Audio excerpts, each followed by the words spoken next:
A fashion designer's impact goes beyond the runway. They change the way we look at ourselves and those around us.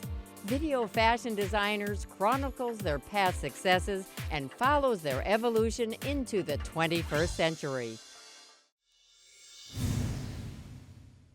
Are you looking forward to the show? Very much, very much. I love him.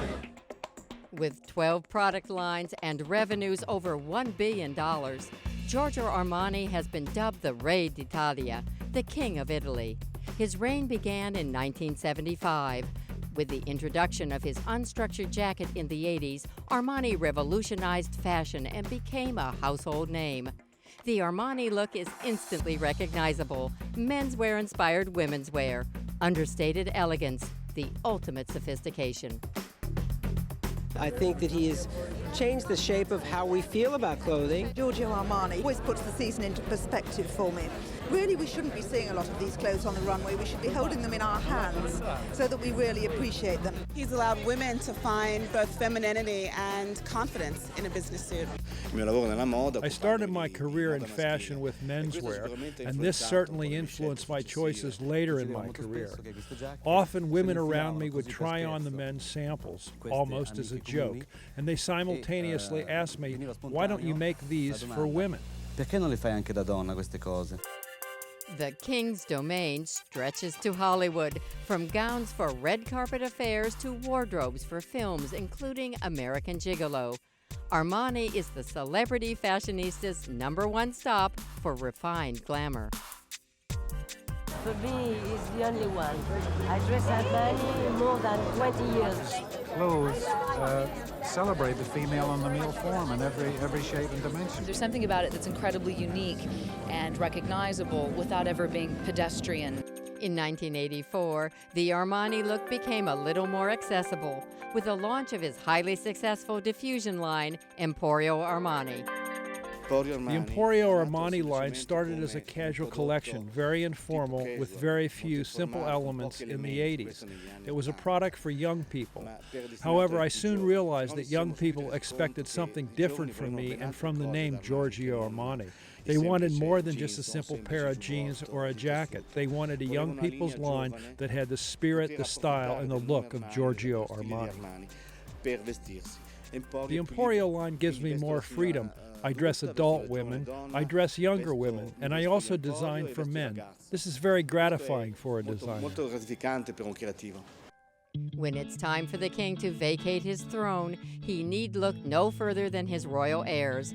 Armani's niece Silvana is the creative director of the Emporio Women line, and as head of VIP relations, niece Roberta helps dress all of his celebrity clients. My nieces are very special. They were sort of forced into fashion whether they wanted it or not, and they turned out to be great professionals.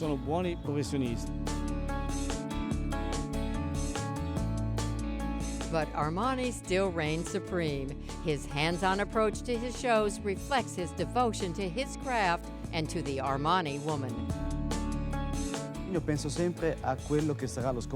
I design, I always think of the final goal and how it will actually look on the street, because only then does it become a real thing.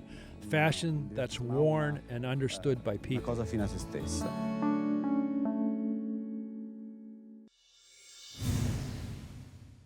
I've never been to one of his shows, and I'm thrilled to be here. The young actress was just one of several stars in town to support designer Giorgio Armani. Intelligence and this creativity. I think it doesn't get any classier or more classic, elegant. You really feel like a woman when you're wearing Armani. I love the way he used China in the collection on the little jackets. I think it was just a really wonderful explication of what he does, coupled with his new interest in Shanghai and in the East, which has been a place he's been visiting just this year as he's opened stores there. Certainly for Giorgio Armani, the trip that we took on the occasion of our big store opening in Shanghai had its influence. I found a China that is starting to forget its past. China is becoming more Occidental. It's emerging as a strong and aggressive economic force. I wanted to discover rediscover the old China, and so I did a collection which was an homage to the China of yesteryear.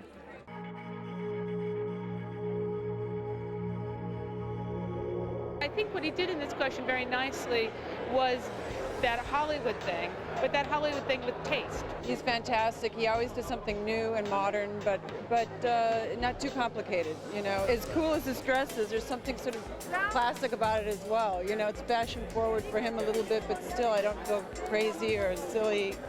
I feel kind of cool and womanly. I think people would be surprised at how much color he's used, and he's used it so brilliantly. It was like a wonderful juxtaposition. You'd have color and then you'd suddenly have a passage of white or a passage of black. So it was very well balanced.